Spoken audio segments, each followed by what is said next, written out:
Morning. Alam mo,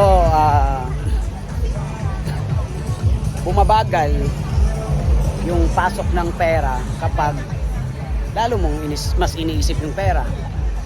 Mas iniisip mo yung pera, mas lalo siyang hindi dumarating.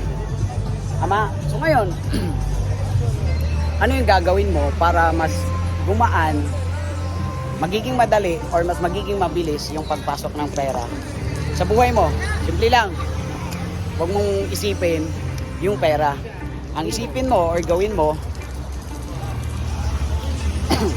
ang isipin mo or gawin mo, gagampanan mo dapat yung mga responsibilidad mo tungkol sa kung paano magpapagaan or paano gumaan ang pagpasok ng pera.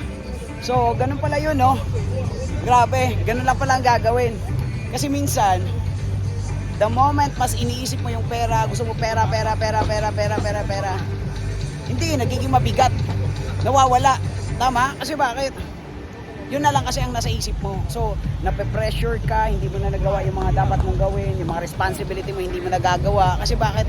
Gusto mo pera. Pero alam mo, kapag ginagampanan mo yung responsibilidad mo, lalo na nasa network ka, ginagampanan mo yung responsibility mo bilang upline, bilang coach, bilang mentor, ginagampanan mo kung ano dapat, yung dapat mong gampanan, alam mo, mas gumagaan. Tama, hindi mo namamalayan, wow, nahit mo yung goal mo. Wow, nakakarating ka ng kung saan.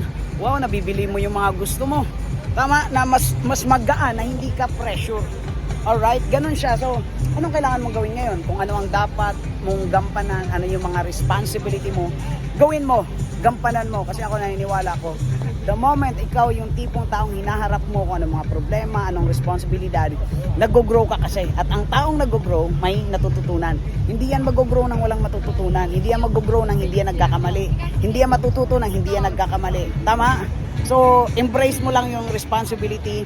Gampanan mo lang kung ano ang dapat mong gampanan. At ako, sigurado ako, nagiging mas magaan ang pera kapag, alam mo na, gampanan mo ang responsibility mo.